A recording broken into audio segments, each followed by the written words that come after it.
culture is more than just entertainment. It's a lens into society, relationships, and human behavior. I'm Grace, and here on The Grace Report, we dive into stories beyond the headlines. Whether it's reality TV drama, celebrity scandals, or royal family intrigue, I'm here to break it all down. What it means, why it matters, and how it reflects the world we live in. Join the conversation, share your take, and let's make sense of the culture shaping our lives one story at a time.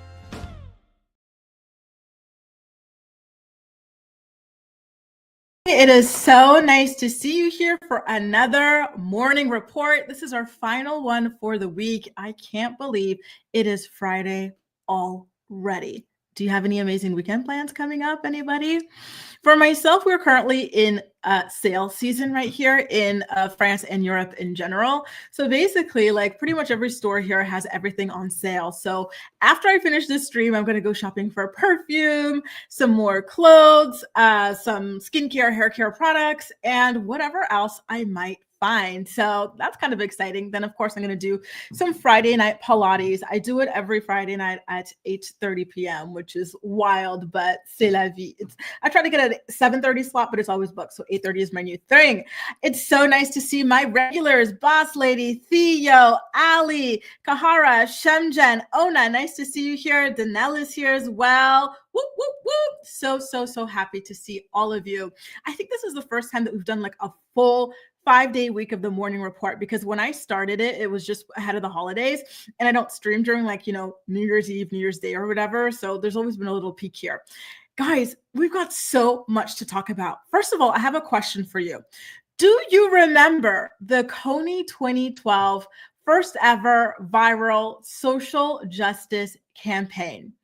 And I'm asking this because I was speaking to a friend of mine the other day, one of my, closest friends. He's in Canada. And so he was telling me like about how it feels as though every couple of months for the past several years, for well over a decade now, there has been this huge thing, right? A huge scandal that comes out. Everyone is up in arms, fighting for justice for this cause, which is amazing. But then it vanishes without people checking to see whatever really happened with all of the efforts that we made. And so I remember Stop Kony 2012 or something like that. Do you remember the guy? He made a film about some sort of Ugandan dictator or something who had a child army. And then we all fought really hard. Global armies and whatnot got involved in everything like that. And then the whole story kind of just vanished. Do y'all remember that? Because that truly was like a kind of like a massive throwback for me, because I had completely forgotten about this. But I do remember being up in arms about this and really, participating in this, y'all. Like I was a little, social justice warrior for that situation. But yeah, that was really crazy. So let's get into the first story of the day, y'all. We got to talk about this Farrah Abraham situation. Okay. The Farrah Abraham situation is just so disgusting. I see so many of y'all are really itching to talk about it, and we absolutely do have to. Okay. So we're going to be talking about that. We're also going to be talking about Twitch's mother speaking out against his widow or his ex-wife. It seems like she prefers to be called his ex-wife rather than his widow for whatever reason. We're also going to be talking about Karen Huger skipping out on the Real Housewives of Potomac reunion and instead checking into a rehab. Taylor Swift got caught stalking a fan account for her ex-boyfriend. And we also have to talk about a creepy video of the Jenner sisters that is going viral right now on TikTok. I've got my hands on the video and I want to share it with you. We will also be talking about Alec Baldwin now suing the prosecutors who tried to get him convicted on manslaughter, which is a major case.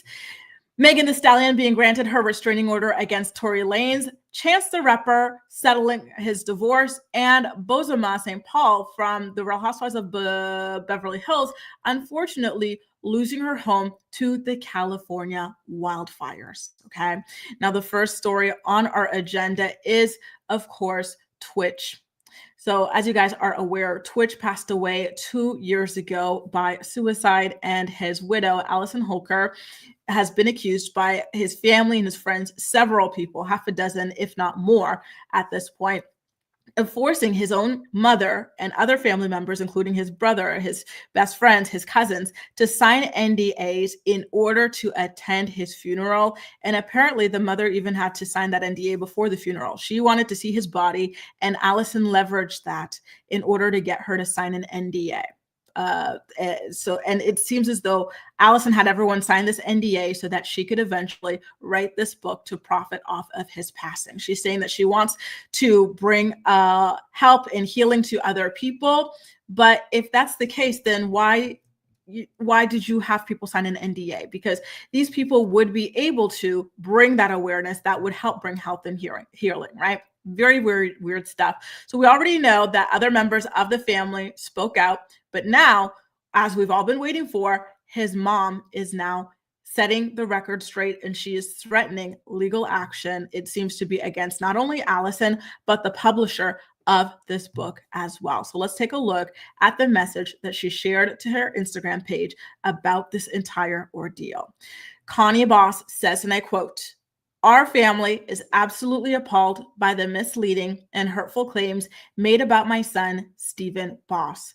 The recent publications spreading untruths about Stephen have crossed every line of decency. As his mother, I will not let these accusations go unanswered.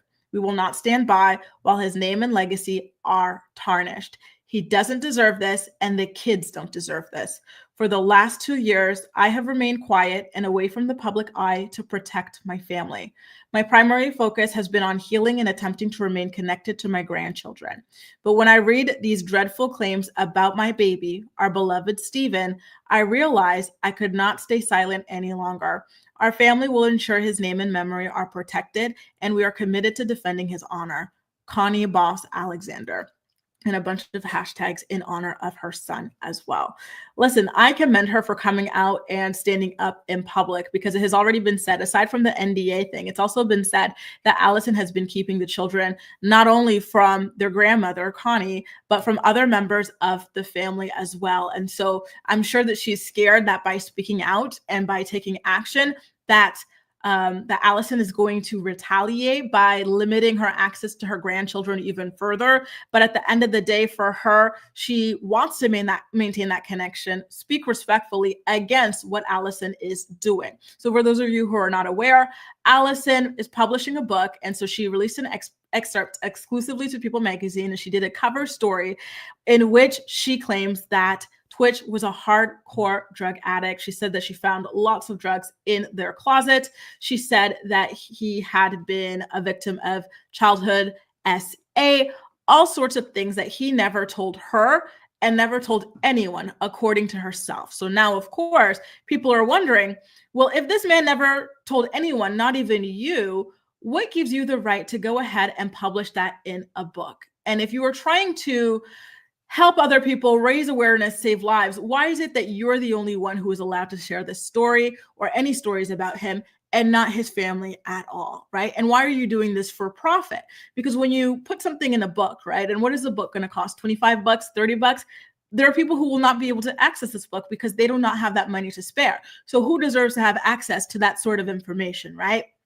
Lots of very, very, very sad and disgusting things coming out. And you know what, Ali, great point. Perhaps that is something that is true. And perhaps even, is it even possible to force people to sign an NDA on behalf of another person? Because I always thought NDAs are like, okay, on behalf of a business, right? You're not going to speak about this business. You're not going to speak about me. But can you really force someone? If any of you guys are in the legal field, let us know in the chat, please. Or if you're watching the playback, part of my playback posse, let us know in the comment section. But is it possible to have people sign an NDA on behalf of a different person? Because I have personally never heard of that, especially as a person who has already passed away as well. It doesn't feel like it's legally binding, in my opinion. But hey, I will have to reach out to some of my lawyer friends here on YouTube in order to get the 411 on that.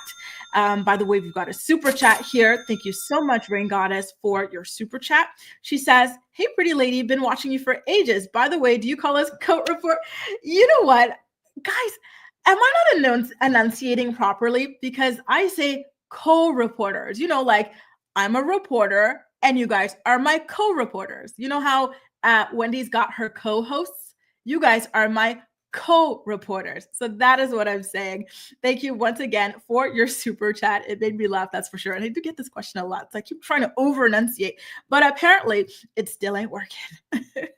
So yeah, like there's a lot going on with this thing. And as you can see, there are thinly veiled threats in his mother's Instagram statement. She is saying that they are not going to take these things lying down, and that essentially action is going to be taken. I think they're going to try to block this book from officially coming out.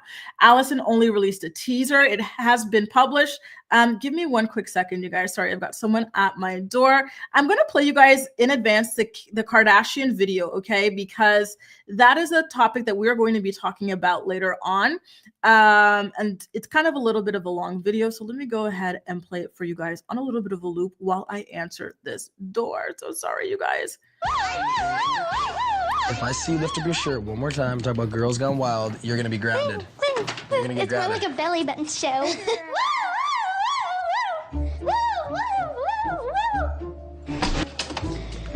What are you doing? Girls Gone Wild. Girls Hold on. No. I gotta shoot this. Are you recording? I'll shoot it. Girls Gone Wild is like this. You girls are a little crazy, but you know what? I'm gonna start managing you girls. We're gonna put this like on YouTube or something, because it's gonna be amazing. Okay. What the are you doing? It's the reel, bro. They need a reel. Turn that thing off. You are not managing my little sister on a stripper pole. Yes. And as I come in, the reel. as I come in here, we're going to put this on YouTube or something. No, stop. Whoa, what's this? Girls Gone Wild is like this.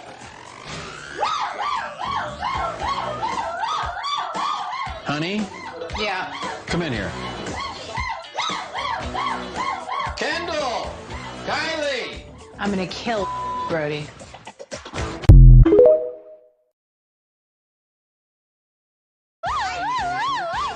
If I see you lift up your shirt one more time, talk about Girls Gone Wild, you're gonna be grounded. You're gonna get It's more grounded. like a belly button show.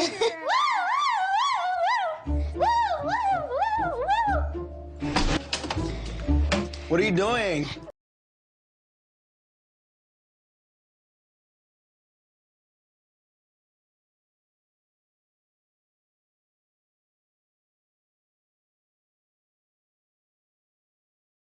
His mom is very clearly making a thinly veiled threat to sue Allison or to sue the publisher. So don't be surprised if you start hearing stories about how this book doesn't eventually make it to the shelves, or if it gets recalled from the shelves, because they seriously mean business. Okay.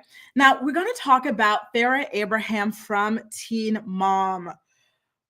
This story is just so sad to me. And I chose this photo to represent Farrah and her parents specifically because when I watched WeTV's Family Boot Camp, and by the way, let me know, you guys, if you watched WeTV's Family Boot Camp, because that show was so revealing about the disturbing dynamics in the Abraham household. Okay, you guys? And in the show, you would see that there's a lot of creepiness in the relationship between Deborah and Michael, weirdness between Deborah and Farrah, and then kind of creepiness and weirdness between Michael and Farrah as well. Like there's some very, very obvious, clear trauma in that family.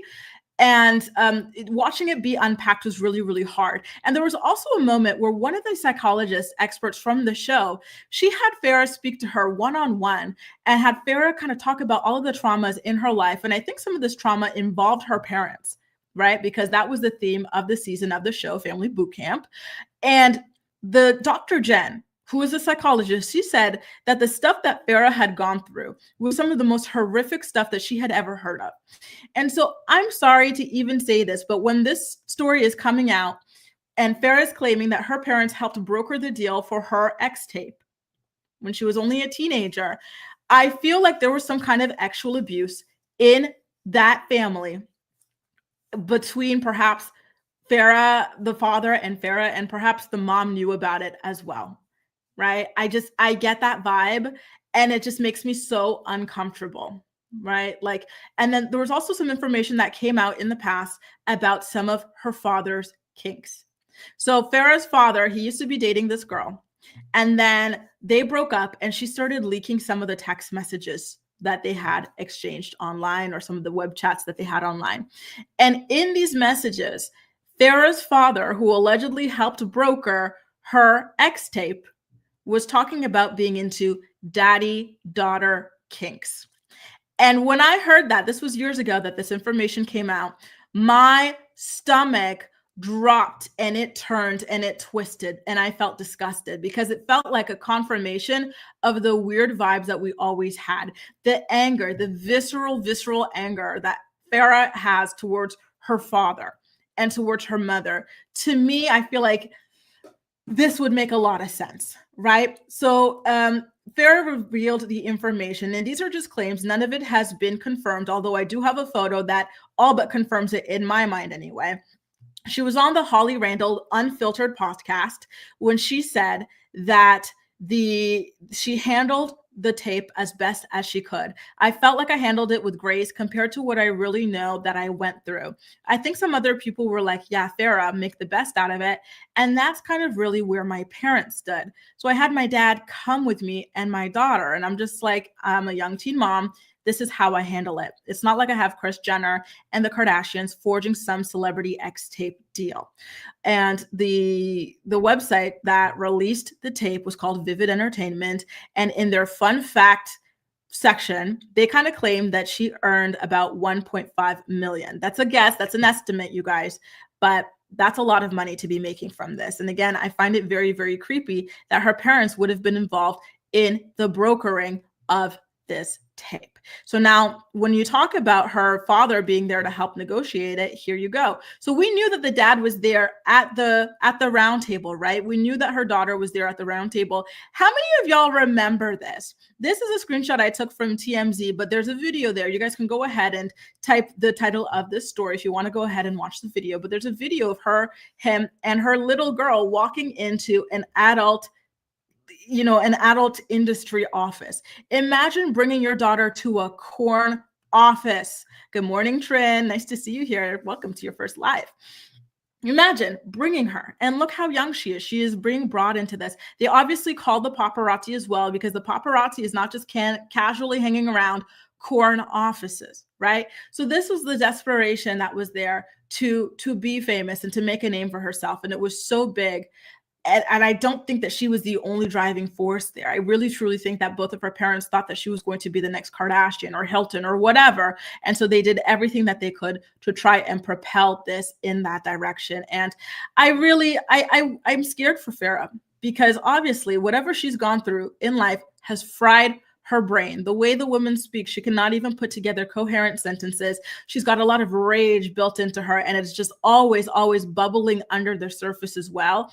And I feel like that's a result of some childhood stuff that needs a lot more work to be unpacked, and I feel for her, right? Because nobody asks for that sort of thing. These are not mistakes that she's made in her own life or this, that, or the other. This is childhood where you're supposed to be protected by your parents. She was allegedly compromised by these people. And I find it so sick.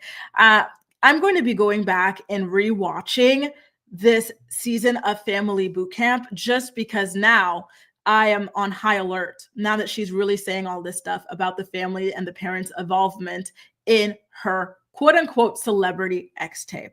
Farrah, I really do feel bad for her, you guys. I do.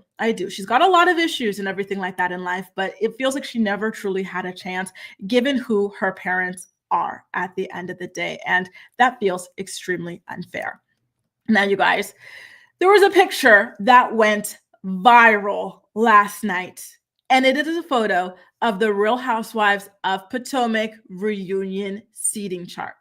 Here you see to our left, or to Andy's right, you see Mia, you see Wendy, and you see Stacy.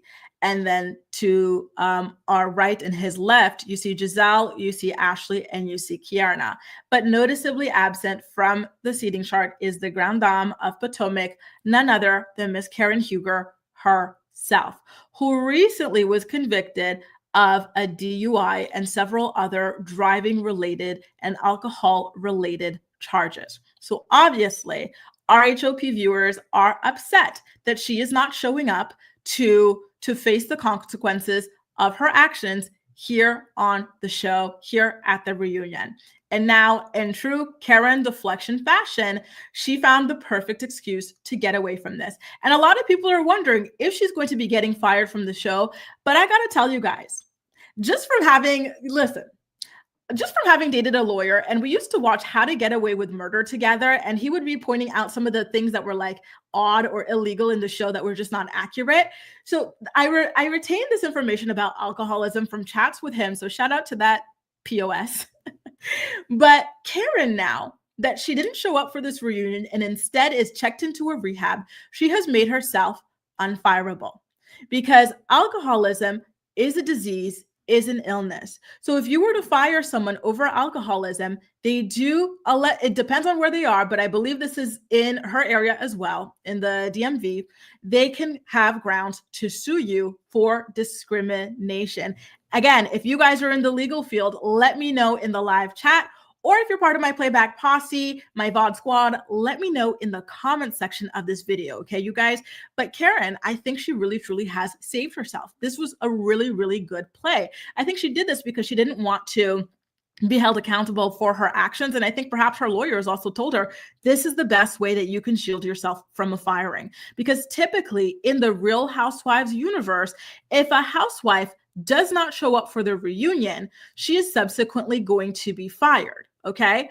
But now, if you don't show up, but it's because you are in rehab and you want to treat your illness, which is alcoholism, oh Lord, this is a whole different ballgame.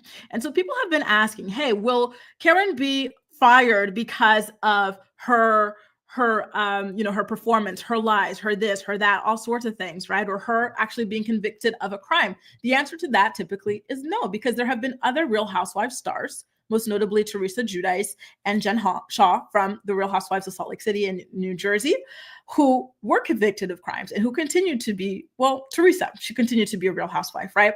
So if they were to keep Teresa as a Real Housewife after being convicted of crimes and they were to fire Karen, that would be another case for a discrimination lawsuit, right? You keep a white woman who was convicted of a crime and you terminate a Black one. It just doesn't work that way. So now she's got a lot of layers of protection here. Outside of race, it is also illness. Okay, you guys. So I just don't see it. What about you guys? Do you think that Karen is ultimately going to be fired? Or do you think that she's kind of like shielded herself here at this point? By the way, you guys, I am loving all of the new people who are now showing up and saying, hey, this is my first time catching you live. Like, it feels so cool that you guys are able to be here for the first time. I do the morning report every single weekday at 10 a.m. Eastern Standard Time. That's Monday to Friday. And we cover the day's hottest topics. So I really hope that you guys are able to catch other lives in the future as well. Adam, you're back. Adam was one of my cousins, so a UK viewer that I met at Campfire After Dark in London. He says the reunion will be boring without Karen there. Worst season of RHOP. Don't even get me started, because let me put back up the seating chart so we can discuss what's really going on, okay? This season really, truly revolved around Mia. Karen's DUI and whatnot was supposed to be a rather big part of the season, but I think she threatened the girls, and that's why you see the girls backing off on her. She knows where the bodies are buried. So Giselle, Ashley are not going to go as hard on her as they usually would. Same with Mia. Kiarna was never going to go hard on her because Karen rode for her, or rode with her in the ambulance when she got hit in the head in the glass by Sesame Street. Wendy loves her as well, right? And then Stacy, she seems to like her and be neutral because she doesn't know anything about this situation. So now it seems like here at the reunion, we're going to be talking about Mia, the ink situation. We're also going to be talking about the paternity stuff. And then it's going to be Mia versus Giselle, because apparently behind the scenes on some extended versions of the clips that we got cut out of, Mia allegedly called Giselle's daughters hooers. So that's going to be a very, very big thing. But otherwise, what else do the other girls have going on? Is Kiarna going to come against Ashley over Ashley's friend? It's not going to be that interesting because Ashley's friend was not seen at all this season. Wendy, she's been getting along with everybody, so I don't see her doing anything. Same with Stacy. Stacy comes, she's kind of like a really nice, sweet presence in the season as well. So I don't see her having conflict. So I don't see this being a 3-part reunion. I don't think it's even going to deserve to be a 2-part reunion, to be honest with you. But at the end of the day, this is a business and there are ad dollars to be made. So they are going to do their best to stretch the little piece of scandal, drama, whatever that they've got to be as many episodes as possible. And I think that the maximum amount of episodes that they can get out of this is 2 episodes. I don't know if you guys are on the same page there, if you think there's going to be more or less. Again, they deserve only one part, but ad dollars, you guys. So they're going to do at least 2 parts. And I think in the past they have done a 2-part reunion special because, justement, exactly, there wasn't that much going on. Crème Brûlée says, people were quick to drag Karen when they saw that picture. Exactly. And as they should, because Karen is playing games. Here's the thing. How convenient is it that all of a sudden, now that it's time to tape that reunion, Karen has checked into rehab? Karen got arrested last year, right? She could have checked into rehab back then, but she didn't because she was playing Miss Innocent all this time, right? And then the conviction came out and she could have checked into rehab immediately after that as well. But I don't know. It seems all strategic on her part. But again, unfortunately, I think that she's going to win. She's going to come out smelling like roses here because it's going to be really, really, really difficult for Bravo to fire her after this. I think that they are going to be open to a lawsuit if they fire her at this point. I love Karen. Hope she gets the right help. Karen is a wuss. She should have just faced it and owned it because we already know what happened. The whole rehab excuse is pathetic. Oh, girl, it was a big mistake in my life. No, not you, go girl. But I did come out with some good knowledge. And you know what? That relationship set me up for learning French and then moving to Paris. So it was, a very important chapter of my life, although can't stand the guy. Karen and Giselle are the faces of the show. They can't fire her. That too. So it really feels like you guys, although some of you are upset at her for not showing up for the show, you guys understand and you don't think that she would be fired. And that's a good point, Malene. Luann was another one. She was arrested and it was alcohol related charges as well. And she's still on the show. She didn't get fired. However, I do believe that Luann, in lieu of showing up to the reunion, correct me if I'm wrong, y'all, in lieu of showing up to the reunion, she actually did a one-on-one sit-down interview with Andy to talk about the dissolution of her very short-lived marriage and other things like that, right? So maybe do you think that Karen would do that? Do you think that she would be open to having a one-on-one? I think that, honestly, I do see Karen doing that, perhaps on the grounds of her rehab or after her rehab stint or something like that. She would be open, in my opinion, to having a one-on-one with Andy because Andy, although he could be shady, although he could be a little bit tough, it's nowhere near what the other girls would do to her. I don't think that Andy would eviscerate her the way that Giselle, the way that Ashley, right? Or the way that Mia would go for her. So especially after the way he handled the Leanne stuff. He handled Leanne with kid gloves. Luann. So I just don't see him going super duper hard on Karen. And again, like a lot of you guys are saying, RHOP did not have a good season. She is one of the faces of the franchise and everything like that. So I think it's in his best interest to make her comfortable so that she doesn't leave the show. And if he were to go really, really hard on her, she would potentially threaten to leave the show. So East Awesome has an awesome question, which is the rehab inpatient or outpatient? Also avoid dating lawyers and cancer doctors. Ooh, the ego's on them. The ego's on them. Another one that people say is to be careful dating cops as well. So let's take a look at what is the exact statement that Ryan Trestdale, who is Karen's manager, said in a statement to Bravo's Daily Dish. Not bitch, Daily Dish. Quote, Karen made the important decision to enter a private recovery program, so she was unable to attend the reunion taping today. She was fully supported in this choice. We stand behind Karen as she embarks on this meaningful journey and are proud of her for taking such a significant step forward in her personal growth.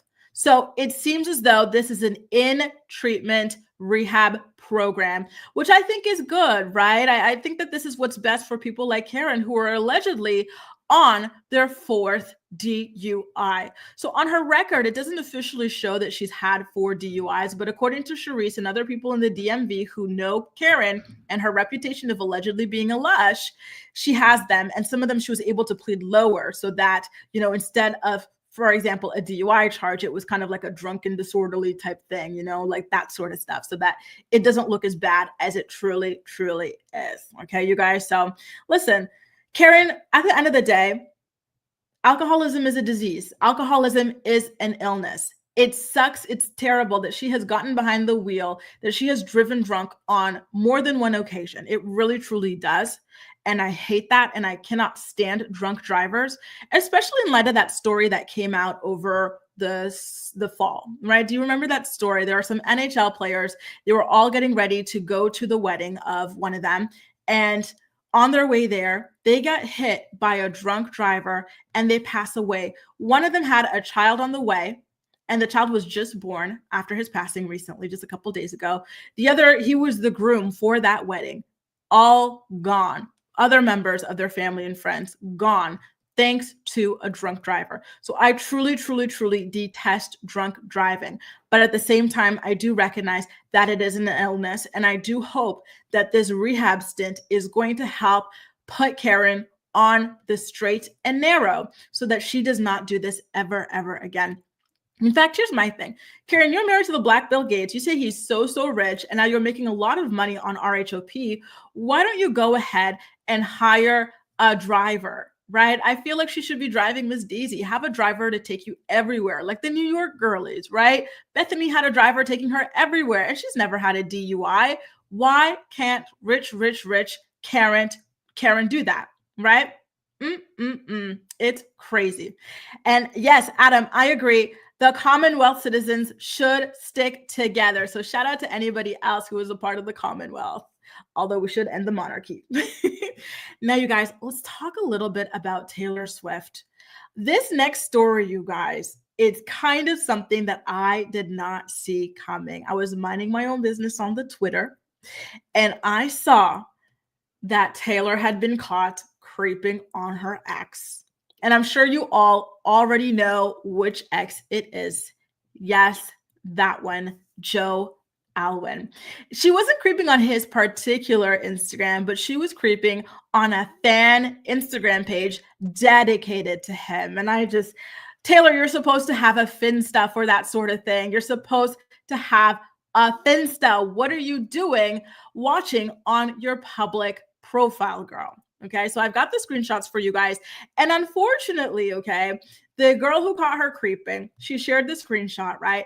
And some of the Swifties went really, really hard on her. And so she had to deactivate for a bit before she came back and said, no, y'all are not going to run me off this platform. And so she went on this massive, massive rant against her. So let me go ahead and pull that photo up. But in the meantime, if you're enjoying this stream, please do make sure to give it a thumbs up so that YouTube knows that you enjoy my content. Well, would you look at that? I'm looking for the screenshot and it is not there. Let me go ahead and upload it again. I don't know what has been going on with my platform lately. I use StreamYard, but it has just been on one. It has just been acting up, and it is driving me nuts, okay? So, okay, you do not seem to want to pull up. So you know what I might have to do? I might have to share my actual screen with you guys so that you would be able to read what she said. So let me start off with this one. And then let me go to share screen, present. And I'm so sorry. If you guys see my desktop, it is super duper cluttered. Do not make fun of me, please. Okay. I got a lot going on. I have, I always have like 1,000,001 tabs open in my brain. So here it is. And my computer is just the same. So here it is. Do you guys see this? Let me know in the chat if you're able to see the page. Are you seeing it? It says StreamYard is sharing a window, but I don't see it for you guys. Let me know in the chat if you can see it. Okay. All right, so I'm getting some confirmation from you guys that you are able to see it. So thank you. Let's go ahead and read what this girl had to say. So in the screenshot, you can obviously see Taylor, right, in the list of people who were watching this page. So let me go ahead and even zoom in a little bit more for you. Hopefully that zooms in well. There you go. So the lady says, you can have two types of accounts on Instagram, a personal account or a professional account, business account or creator account. Before going private, I had the professional account. Switching from a personal account to a professional account is completely free and takes less than 30 seconds. But the professional account gives you more options than the personal account. For example, when someone shares your post, Insta will give you a notification. And the professional account also gives you several new options in the story section. In addition to the views, you will have two other options: insights, boost, stories. Okay, I don't care. Okay, let's get into the thing about Taylor. And here's the thing, you don't even have to have a professional account to see who looked at your stories, right? I have a personal account and I see who looked at my stories. I'm sure you guys on your personal accounts, you can see who looked at your stories, right? So she posted a story of Joe Alwyn. I don't think it had anything to do with Taylor or anything like that from what I'm seeing here. It's just Joe Alwyn minding his own business, shooting a new campaign. And then you see someone who watched and it was Taylor Swift. So for those of you who are saying that it could have been photoshopped, she also did a screen share of a video of her going through all the people who viewed the video, and you see Taylor Swift in there as well. So I've got a question to ask you guys. Do you think this means that Taylor Swift is secretly in love with Joe Alwyn still? Because I know she's in a relationship with the other guy, the football guy, right? And they seem to be doing well and everything like that. But here she is looking up her ex. To me, that doesn't necessarily mean that she is unhappy in her relationship with football. Should I call him football head? Like, hey, Arnold. To me, this doesn't mean that she's unhappy or unsatisfied. I think because she moved on so quickly from her relationship with Joe Alwyn, it was a long relationship, y'all. It was like a 5-6 year relationship, right? So I get the curiosity to look and this and that, even though you're not supposed to be doing it. It is terrible for your mental health at the end of the day. Sometimes you just cannot resist the temptation. And I think that this was one of those moments where she had a little moment of curiosity and weakness. She was a little foolish or very foolish to not use her Finsta. But here we go. You know, what can you do? She can't help that she already did it, right? Anyway, let me pull up the other part. This is something else that the girl who runs the page had to say about Taylor Swift. Those Swiftie got time to bully people on Instagram, but where were they at when it came time to make Kamala Harris president by Felicia's MDF? That is too funny. Okay, here's the other thing that the lady had posted. I really wanted to stay away from Insta and not say anything so that everything calms down. But since so many people don't know even the simplest things about the app they're using, and I'm the one who gets slandered and even insulted as a result of their ignorance, I decided to clear things up once and for all, and I will give you what many of you act as if your life depends on it. I hope that those of you who have put me in this situation have the same determination to make the things that I share next go viral on Twitter again, so that those who have seen the previous one will also see these. I will make my page public again, but first I turn off the comments on all the posts. So there you go. The Swifties, they came running with all of their venom, and they tore her ass up. She had to go private, but she eventually went open, and she shared more about how it was that Taylor was looking at her content about Taylor's ex. Shenzhen says, who cares if she was viewing it? I don't think it means anything. See, that's the thing. I'm kind of the same. I feel like, have you guys ever done that? Like, y'all don't have Instas or something like that where you go and look, see what someone's up to or something like that. I gotta admit, I look from time to time, not my exes, but like other people, like you're kind of like, let's see what this person's doing. I'm not really like fond of this person anymore or anything like that, but I'm curious. And, like April says, Taylor moved on so quickly, right? So quickly, because before she even got with Travis Kelce, she was with that guy, Maddie Healy. And that relationship fell apart. Then she jumped from Joe to Maddie to Travis with no real break in between any of them. And so I think that when you're doing that, you don't have enough time to really heal and process what it is that you've gone through in life and like these breakups and these heartbreaks. And so you're dealing from multiple heartbreaks simultaneously.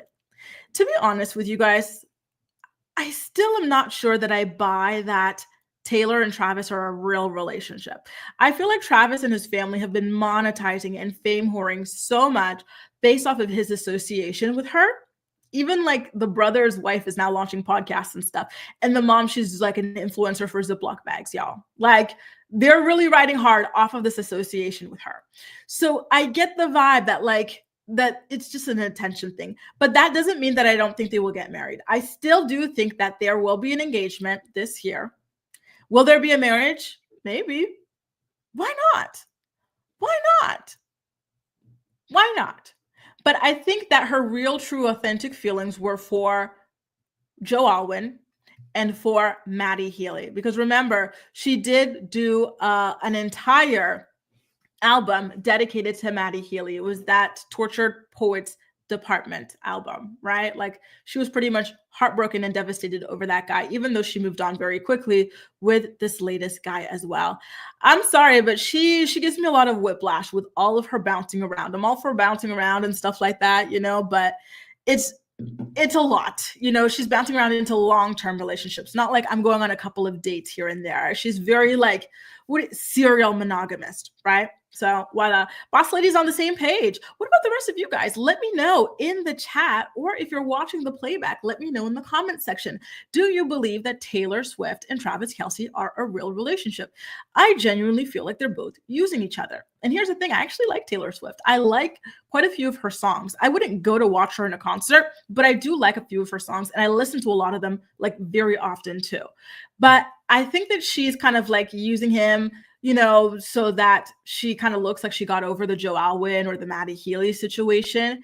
And then I think that he's kind of using her because he's really addicted to fame. He has been seeking fame for a very, very, very long time. And she is the best ticket to like, you know, fame. As you can see, like she really, truly has raised not only his profile, but his brother's profile, his sister-in-law's profile, his mother's profile. The only person in this family who is not trying to cash in on the Taylor Swift association so far, you guys could let me know if I'm wrong, but is their father, right? And here's the thing. Do you think that he and his brother's podcast would have been picked up for like $60 million if they weren't associated with Taylor Swift? I genuinely do not think so at all, you guys, okay? Taylor moved fast like Marcus Allen does on the football field. The mom is in a life. What? Kahara, are you kidding me? What role is she playing? She's not the love interest, is she? Wow. The mom is getting into acting. I have never seen a family of vultures like this. I think that the Kelce family is a family of true vultures. Like it feels like they are just like ravaging this connection for as much as possible. As much as I hope that they get engaged and whatnot, I don't know if I can care if they get married, but I actually would like for them to get engaged, right? I get the feeling just based on how much that they're trying to capitalize ASAP. Like they're not even playing the long game or, you know, keeping it cute. They're trying to benefit as quickly as possible. I get the feeling that it's because they know that there's just, it doesn't have that longevity in it, but I digress. Nginyu, what's been going on with the Sagittarius stuff? Who's the Sagittarius? Is it Taylor or is it Travis? Football head. Let me know, y'all.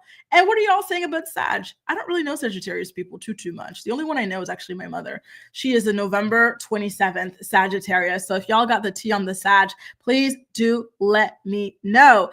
Jaleesa says, when they were in the Super Bowl, it really elevated their status. That is true. And apparently his mom is just doing a little bit of an appearance in that Hallmark movie. So you guys, there are some of you who were not here earlier when I played the Kardashian video. Okay, I'm going to play it for you once again. So sorry, I played it while I had someone at my door here, but there are still some of you who popped in now a little bit later, and I want to talk about this topic. It's a video that is now going viral on TikTok featuring a young Kendall and Kylie running around screaming "Girls Gone Wild," lifting up their shirts and sliding down stripper poles. And they were being babysat at this moment by their half brother, Brody Jenner. And Brody Jenner's friend Frankie eventually comes over as well. He starts filming them behaving this way. And it is such an unsettling video. I cannot even begin to explain. So sorry to those of you who have already seen it, but welcome to those of you who have not. I'm going to play it, and then we're going to talk about what the heck it is we are witnessing in this clip. If I see you lift up your shirt one more time, talk about Girls Gone Wild, you're going to be grounded. You're going to get It's more grounded. like a belly button show.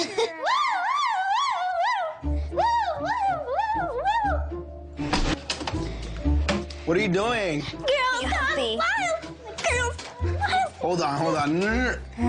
I gotta shoot this. Are you recording? I'll shoot it. Girls Gone Wild is like this. You girls are a little crazy, but you know what? I'm gonna start managing you girls. We're gonna put this like on YouTube or something because it's gonna be amazing. What the are you doing? It's the reel, bro. They need a reel. Turn that thing off. You are not managing my little sister on a stripper pole. Yes. And as I come in, the reel. as I come in here, we're going to put this on YouTube or something. No, stop. Whoa. What's this? Girls Gone Wild is like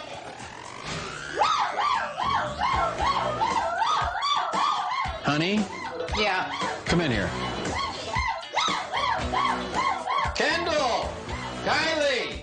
I'm gonna kill Brody.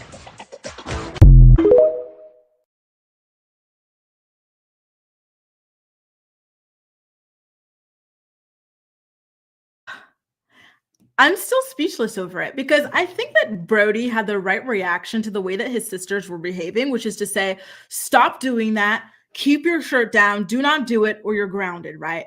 But the fact that his creepy friend picks up a camera and even thinks to film little girls going down a stripper pole screaming "Girls Gone Wild" as they lift up their shirts.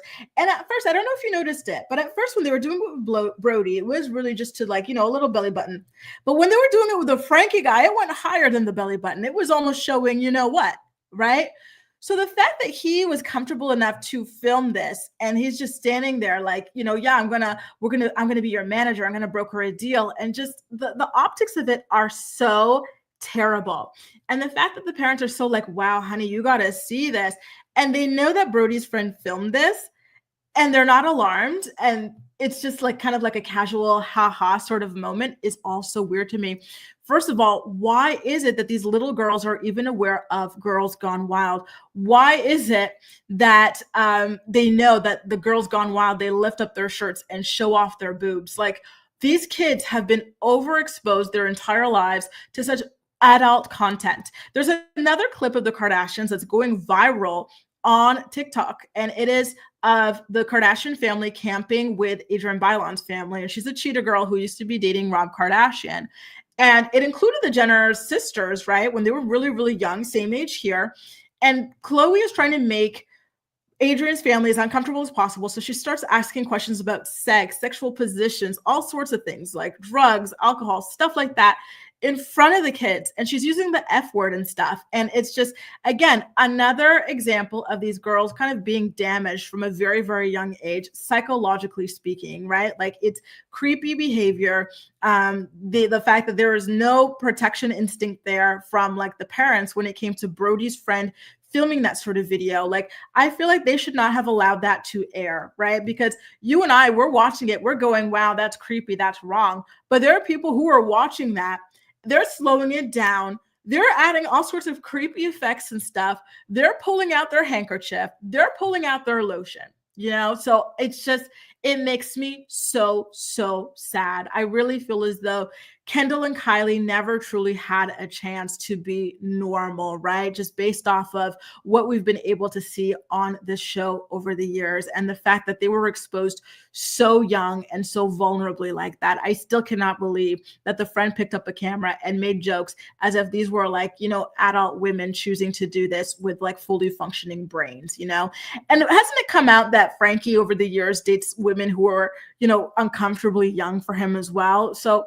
when you see this video, it really truly does not surprise you based off of their actions. And I really do wish that the Kardashians would kind of retroactively pull this episode from streaming, because I think it's inappropriate for this to even continue to be aired, because it is just, it's sick, it's wrong, and it's creepy. Watching it is creepy, just like all of you guys are saying here. It makes your stomach drop. It's unsettling. Why was his first reaction to film it? And good point as well, Malen. The cameramen are sitting here filming it too. Like, what really happens in the editing room between these guys? Because I'm sorry, but the stories you hear about what guys do behind the scenes sometimes are scary. Like in the hospital, I was talking about this in yesterday's episode, or actually in a different video I was filming earlier today for my channel members, about how there was this woman who was brain dead and in a vegetative state, and she turned out pregnant because guess what?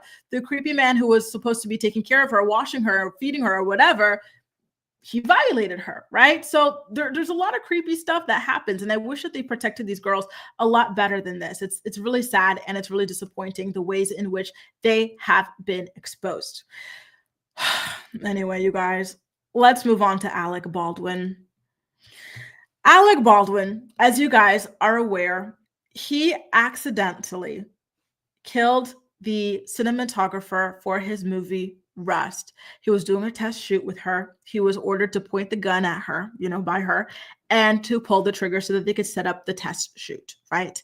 The gun was supposed to be empty or to have like a fake bullet in it at the very least, but unbeknownst to him and everybody else on the set, except for the person who was playing around with real ones, it was a real one in there. And so when he pulled the trigger, she ultimately wound up losing her life on the spot. And then he was subsequently arrested and charged with manslaughter and other charges as well. And then those charges were dropped only to be picked up again. So they really kind of toyed with him in the justice system, right? And so he recently beat these charges and was found not guilty. And now he is suing the prosecutors who even put him on trial in the first place. And I want to know how y'all feel about that.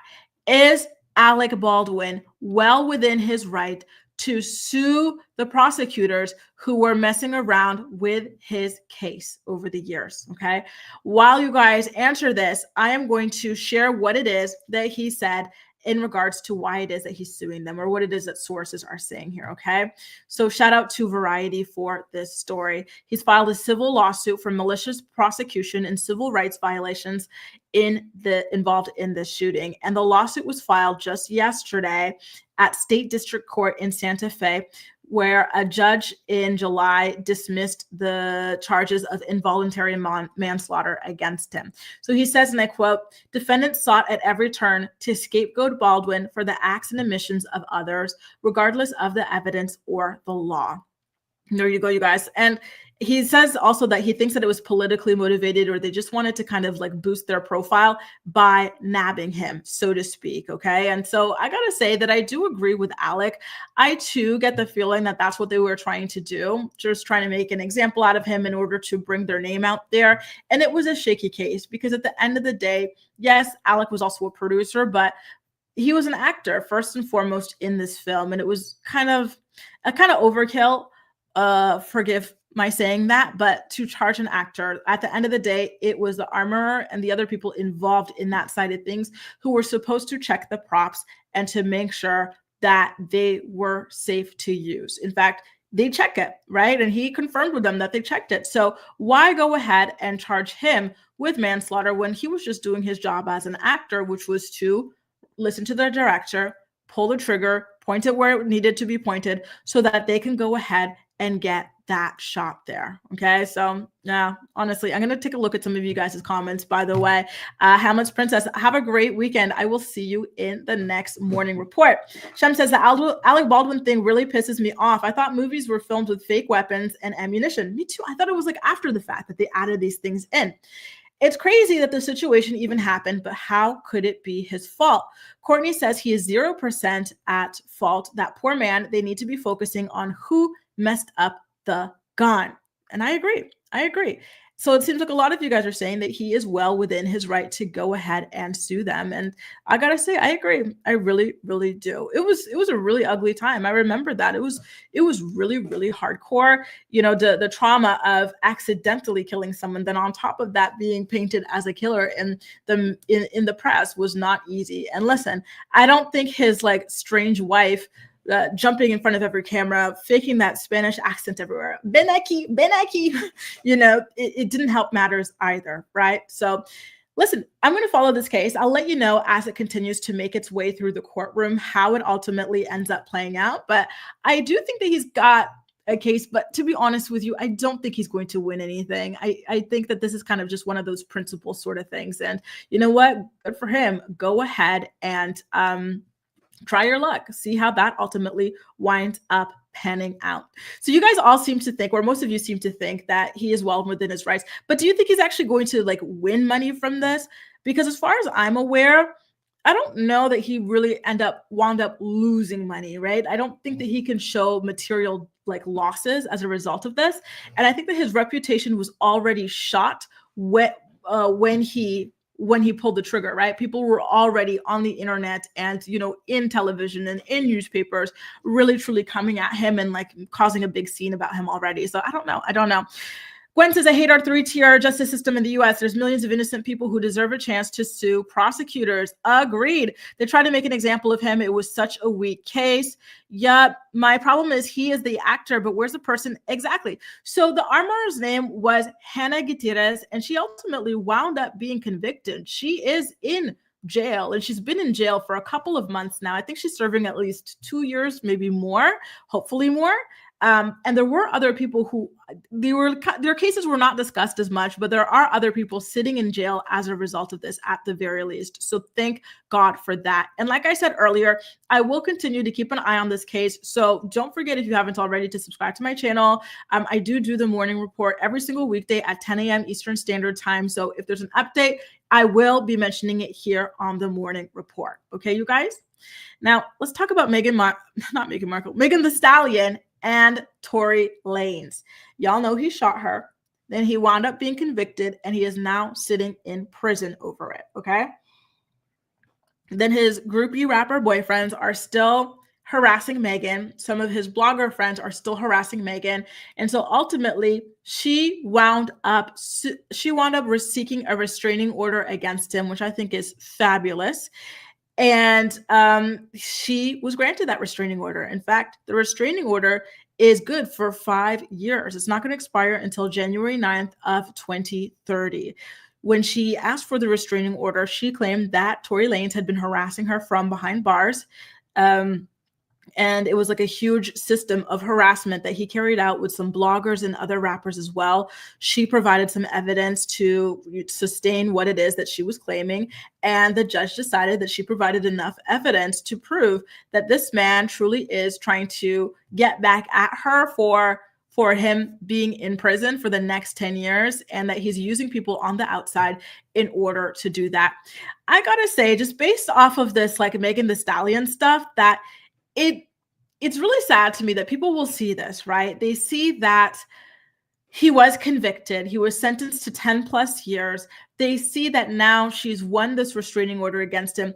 All of these things, you guys, require proof. She's not getting this stuff for no reason, right? So she's proven several times, both criminally and civilly, that this man shot her and that this man harasses her. Yet you still have people who go on the internet or who go in the booth and make songs or who make videos saying that this woman is lying. And it makes me so sad, and it makes me so sick. Like, how people can have such a hatred so deep for someone that they make up such extreme lies about them, right? Obviously, she is not lying. She is telling the truth. And that is why she wins every single case against Tory Lanez. And yes, I think he will be deported back to Canada when he's done serving out his 10 years. He is from Toronto. Okay. So it looks like, he'll be back there. And correct me if I'm wrong, but I think that would prevent him potentially from being able to come back to the US in the future, or it would at least make his entry back to the US more difficult. She's tough and stand up for herself. Absolutely. And I am proud of her, because all of these people have been trying to bring her down for so long. Ciao, Ali. Have a great weekend. And thank you so much for being on every single morning report. Ali's been here since day one. She's so sweet. Misogyny is crazy because people are still saying free Tory. Exactly. Why is that? Why are people still screaming free Tory? Like, who is oppressing him? He shot the woman. Why wouldn't he be in jail? And honestly, if these people were to be shot themselves, or if their loved ones were to be shot themselves, what would they do? I feel like they would react the same way as Megan, which is to go ahead and to seek justice for themselves and for their loved ones, right? Houston says, did you hear about the drama? Yeah, apparently her man has been cheating on her or was cheating on her, and now there are some girls saying that she is not his type. It's a series of like white girls who are doing a podcast. First of all, they pretended not to know how to pronounce Meg or Megan, which is the most ridiculous thing ever, and they're trying to bring her down as well, saying you're not his type. Meanwhile, his baby mama looks closer to Megan Thee Stallion than to them, which is just honestly a whole ass mess. It's like Boss Lady says, which is that Black women are the least protected physically and mentally. And people try to take advantage of that. And it's really sad. Hey, J.I., I love Megan. She's so strong. Glad she continues to fight for her protection. Amen, you guys. Thank God. She really is a wonderful example. So what about another divorce, you guys? Do you remember hearing that Chance the Rapper was divorcing his wife, Kristen? I gotta ask you guys something, and it's a little bit naughty, okay? Do you remember seeing that Chance the Rapper got caught liking corn on Twitter when his likes were public? He didn't know likes were public, so he was just out here liking all sorts of corn, and it was a lot of like trans corn and like hardcore stuff like that, like very, very, he was knee deep, or should I say balls deep, into the whole corn side of Twitter. And so that was a huge, huge, huge scandal. He was accused of cheating on his wife several times over, and now she is finally free and divorcing him. So let's get into this story a little bit. I'm going to pull up a picture of the couple. I don't know what is with my StreamYard. Some of these pictures are not showing today. Okay, sorry, y'all. The picture is not showing, but it says that the documents were filed in Cook County, Illinois, informing the court that Chance the Rapper and his wife, Kristen, have struck a settlement to finalize their divorce. And so their marriage, as of now, is officially over. Chance and Kristen were married for 6 years. And in the filing, Kristen had said that the two of them had been separated for 6 months prior to the filing as well. So they did a lot of negotiations, obviously, in order to come up with a settlement. And right now, unfortunately, for me anyway, and for you guys who might be as nosy as I am, the details of the settlement still have not been released. But yeah, honestly, stay tuned. I don't think they've sealed it. So far, there's no indication that they have been sealed. It's just that the information is not yet out there. But I'm a curious person. I always want to know what types of settlements people are getting in these divorces. So for example, yesterday we talked about the Bachelorette girl, right? Rachel, who was divorcing Brian. And we found out that he was granted $500,000 lump sum. We know that he was being given $13,000 a month in spousal support. And he also got a 2023 Porsche. Well, she got a 2021 Honda. 2021 Honda. And we were really, interested in talking about this stuff, y'all. So I'll let you know when the stuff about Chance the Rapper comes out. Listen, he was balls deep. He really, really was. That man, honestly, I feel so bad for people who do not really know how social media works. And so they get caught up in this sort of thing.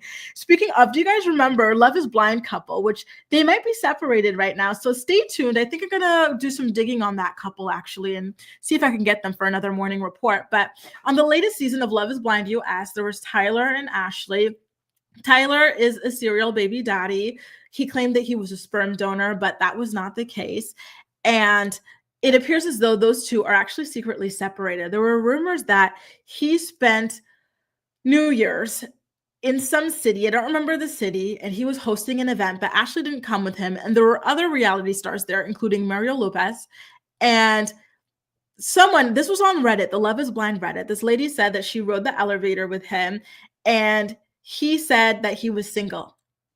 So there you go. I think that Ashley got tired of being made fun of for riding for him and his deadbeat daddy shenanigans. And so honestly, if that's the case, good for her. And I do think that she needs to do a sit-down interview again to talk about how she was like misled. She just wanted to be married so bad that she was kind of like doubling down on this nonsense, but that she regrets it. I think that she is redeemable if she truly does walk away from him based off of all of this stuff. Yeah, maybe it took her a while or whatever, but listen, she was in shock. She's going through all of this stuff so publicly. She needed time to process, is what I would say, right? Like, would you guys forgive Ashley if she came out and said, listen, I'm sorry to his kids, to everything I said. I do not stand by him. I do not stand by those actions, and it's over. Would you take her back, y'all? I'd take her back. It's true that she was very smug, but I would take her back. Ramster says, is sperm donor the new word for serial cheater? Apparently, right? If you want to pretend that you did not purposely make those kids, you call yourself a sperm donor, right? It used to be a pejorative thing that you'd say to a man who didn't raise his kid, but now they're calling themselves sperm donors. Like, it's a good thing. It's crazy, right? So, and Al Michelle, you might be right. Maybe he was saying that to try to get her in bed, but she was there with her husband, by the way. So take that with a grain of salt, right? This is just stuff on the internet. I will be doing my research afterwards to be able to fully verify this for you guys. So stay tuned for a morning report on that. Yep, I really hope. Listen, it's not yet confirmed. It is just a rumor for now. So y'all, we've got one more story. And before we get to our last story, we do have a word from some of our sponsors. The morning report is brought to you by Philo. Watch your favorite shows and movies from over 70 different channels, including MTV, TLC, WeTV, and more for only $28 a month. Get a free trial today by clicking the link in the description box of this video to get your free trial up and running. Are you looking for the perfect skincare products for women over 30? Look no further than Rothia. Rothia is a skincare brand born from love and made for parents. Their flagship product, the Resilience Cream, delivers clinically proven age prevention benefits such as average 14% wrinkle reduction after 4 weeks of use. Click the link below and receive 30% off your first purchase today.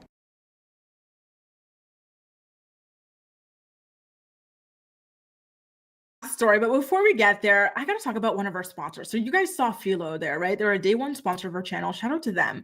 But they give you a free account so that you can stream shows with them. So you know how earlier we were talking about how creepy the Farrah Abraham family was on WeTV's Marriage Boot Camp or Family Boot Camp, and I told y'all that I was going to go back and binge it. I watch it on the Philo platform. So if you, like me, are curious about what this family dynamic was like on that show, go ahead, get yourself a free account. The link is in the description box of this video, okay?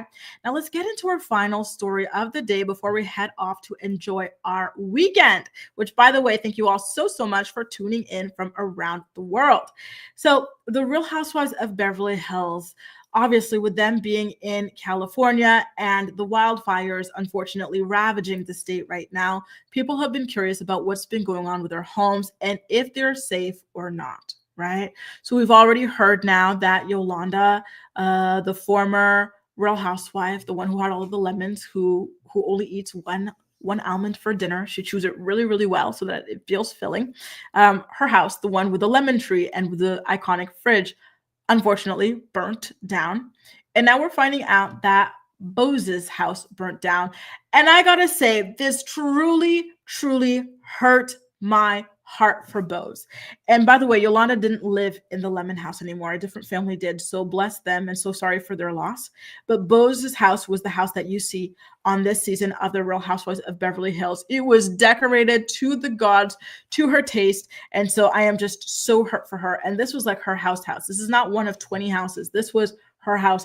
You know what I mean? So take a look at an announcement that she made on Instagram about the burning down of her beloved home. She said, and I quote, "This is the house I wanted, the house I prayed for, the house I worked in blood, sweat, and tears for, the house that I put a keypad instead of a keyhole in the front door because I wanted all my family and friends to have a code and use the house whenever they wanted. This is the house where I found peace after battling with racist neighbors and a community that made me have to buy it in a trust, within a trust, so no one would know that a widowed single Black woman with a teenager was buying on the exclusively held beach.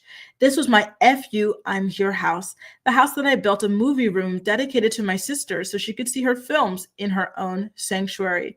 This is the house where I finally felt like I could choose to spend time when I wanted to and how I wanted to. It is gone.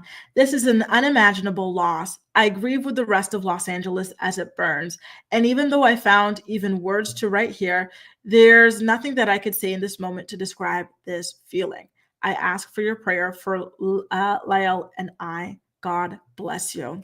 Bose, I am so devastated for you. I cannot imagine losing my house in that way, especially after having gone through such a massive battle to even get the home in the first place, right? I had no idea that she had to go through so much in order to even get that home. You know, it's crazy. I remember when I was in school, one of the topics that we were studying, I forget what class it even was. And it's so funny though, but when you're in school sometimes or in uni and you're taking a class or an elective, you go, why am I learning about this? Like, what is this going to serve for me in the future? But I've been finding that so many of the things that I have been learning about, like they've been popping up here in my YouTube world more than in my other world. When I was working in corporate tech or this or that, like the stuff that I was, you know, really taking on in class and studying, like they weren't popping up, but here.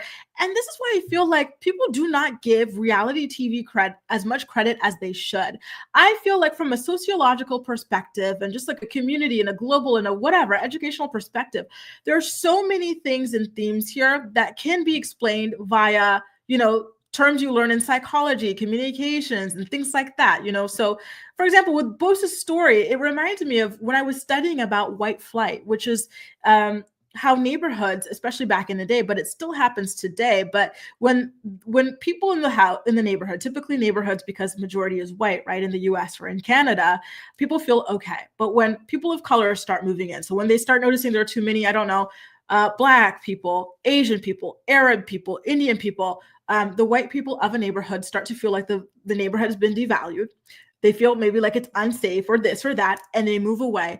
And then property values are suppressed. And so they do not like that. And so to see that it's still continuing, and someone like Bose, who is so huge publicly, right? And I remember her name from like 10 years ago when she did that epic speech at Apple about Apple Music and stuff like that. And she still had to fight to get into a neighborhood that she could more than afford to live in, right? Incredible. I love when themes that I learned in school pop up. It's like, yes, I learned that for good reason. Damn it. Trent, thank you so much for your super chat. Thank you so much. Trent has been here since the collaborations I was doing with Layla and Campfire from Real Housewives of Potomac. In fact, we recently did one not too long ago, only a couple of weeks ago. It's so nice to have you here, Trent. Thank you. Happy New Year, chérie. Thank you. And I love that you put the E in there, because when people spell chérie or when people spell fiancé, they never quite get the E's right. It's always either one when it should be two or two when it should be one. So I love that. Merci, Trent. Merci. You guys, I can't believe it, but we're already at the end here. I want to read what you guys have to say about Bose before we head out, though. It is scary. People making jokes. It's not funny. And here's the thing, Jennifer. A lot of people feel like just because someone's rich, like their pain doesn't count. They don't really feel pain. And that is not true. Granted, it's not the same as people losing their one and only home and having to live in a shelter because they have no money, they have no support, but it is still painful nonetheless. Victor Newman's house, Meghan and Harry had to evacuate. And I heard that Meghan and Harry also launched some sort of initiative to support their community and to support their friends as well. So good on them for that as well. Oh my God, there are so many names coming out. And I have to say, you guys, I really hope that they start shedding a light on regular people who have lost everything as well. You know, take a look at the people who are in shelters or who have nothing versus, you know, they talked about Paris Hilton. And Jennifer, so nice to have you here. Have a great weekend. Paris Hilton, right? They said she was at home when she found out that her other home burnt down. I said, come on now. The woman has like 10 homes. She's got hotels around the world she's got access to. Like, it sucks that one of her millions of homes, you know, burnt down. But please show me the average regular person where this is truly like, you know, life-shattering, earth-shattering, raise awareness for them, you know? Anyway, you guys, I can't. Let me get to some more of your comments here. Okay, you guys. Bye, Jen. Nice to see you again. Learning about white flight explains so damn much. So much of my family works in Milwaukee, yet they built huge houses 15 minutes to an hour away. Exactly. Honestly, there's a lot of these very, very kind of insidious forms of racism that still exist today. And, you know, when they're insidious like that, there's plausible deniability. They like to gaslight you and tell you that it doesn't exist when it clearly does. Systemic racism is deep in US. Many of us learn from experience. Amen. And it's so unfortunate because, you know, racism kills. You know, you have a shorter lifespan when you were dealing with these sorts of things: racism, poverty, this, that, sexism. All these things kill because they bring stress into your life, and they limit and impact your access to things that you should already have access to. We've learned about Black mortality rates, with maternal mortality rates and stuff like that. This is all, because of that stuff. Janae Aiko as well, Houston Rose Gardener, right? And I had no idea. She never mentioned having multiple homes on the show, so I had no idea. But thank God she's got that to fall back on. I want more spotlight on people who do not have that privilege, right? Janae Aiko had the perfect clap back about her home. I'm going to have to go ahead and take a look at what that was. Houston Rose Gardner, I've been thinking about you since our stream yesterday when we were talking about how I want to have like a home in the countryside with a garden. And you're like, that's my life. I'm like, I'm so jealous. Anyway, you guys, thank you once again for joining me for another episode of The Morning Report. Don't forget that I will be back all next week. So starting Monday at 10 a.m. Eastern Standard Time with more of the day's hottest topics. And please, if you enjoyed the stream, don't forget to give it a like on your way out, okay? Take good care of yourselves, you guys, and I will see you Monday. Have a wonderful, wonderful weekend, you guys. I can't wait to see you again. Bye now.